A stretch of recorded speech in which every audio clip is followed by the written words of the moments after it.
Hello students, welcome back to my YouTube channel the genius Sudhir. आज की इस lecture में हम लोग आगे पढ़ेंगे the factors affecting the resistance of a conductor के बारे में पढ़ेंगे।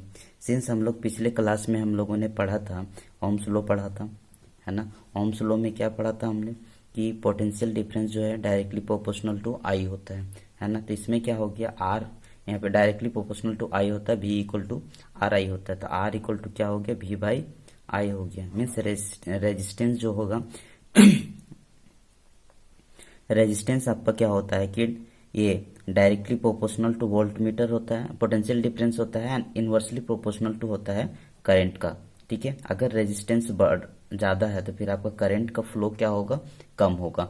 ठीक है, तो आज हम लोग पढ़ेंगे कि इस रेजिस्टेंस जो होता है कि इस रेजिस्टेंस को कौन कौन सा ऐसा फैक्टर है जो इसको अफेक्ट करता है। तो पहला क्या होता है, लेंथ ऑफ द कंडक्टर। क्या होता है, first length of the conductor.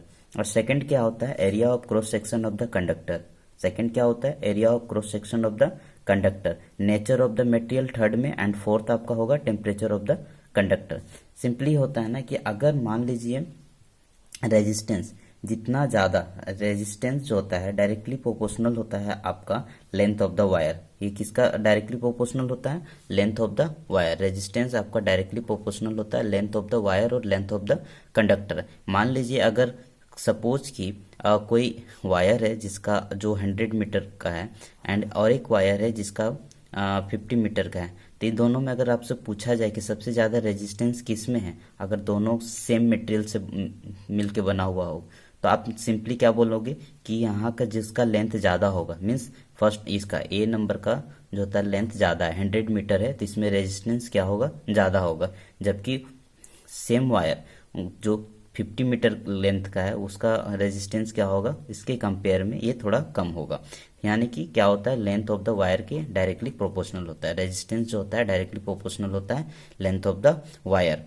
Suppose कि ये आपका जो होता है ना, अगर length of the wire double कर दिया जाए, अगर length of the wire double होता है तो रेजिस्टेंस भी आपका क्या हो जाएगा, डबल हो जाएगा। इसी तरह अगर लेंथ ऑफ द वायर जो होता है अगर आधा हो जाता है तो आपका रेजिस्टेंस क्या हो जाएगा, वो भी क्या हो जाएगा, आधा हो जाएगा।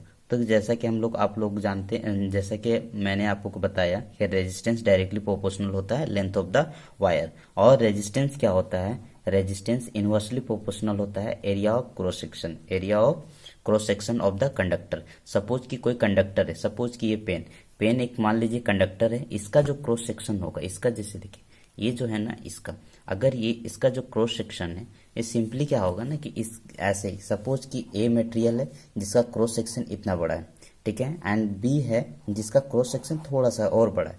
तो क्या होगा, अगर दोनों में अगर पूछा जाए कि सबसे ज़्यादा रेजिस्टेंस किस में होगा, तो सिंपली ए होगा। ठीक है, क्योंकि हम लोग क्या जानते हैं कि रेजिस्टेंस जो होता है इनवर्सली प्रोपोर्शनल होता है area of cross section. Means area of cross section अगर कम रहा तो इसका रेजिस्टेंस ज़्यादा होगा, और एरिया ऑफ क्रॉस सेक्शन ज़्यादा रहा तो रेजिस्टेंस इसका क्या होगा, कम होगा।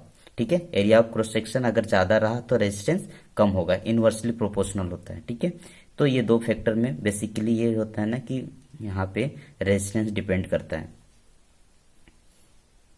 तो आज के लिए इतना ही है ना, फिर नेक्स्ट लेक्चर में हम लोग पढ़ेंगे, विभिन्न टॉपिक्स को कवर अप करने की कोशिश करेंगे।